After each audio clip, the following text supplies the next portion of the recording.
天下一品のカップ麺こってり検証、さらに美味しくリニューアル。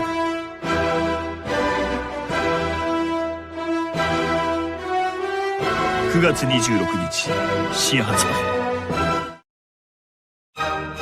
ご対面、全国の天下一品ファンに使いこってり格段にアップ。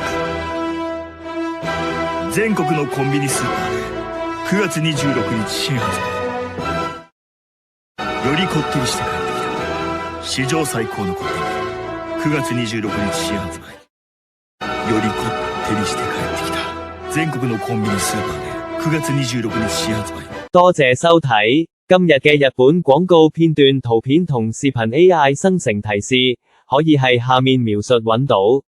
想獲取所有提示，訂閱我哋頻道，喺下面留言 prompt 啦。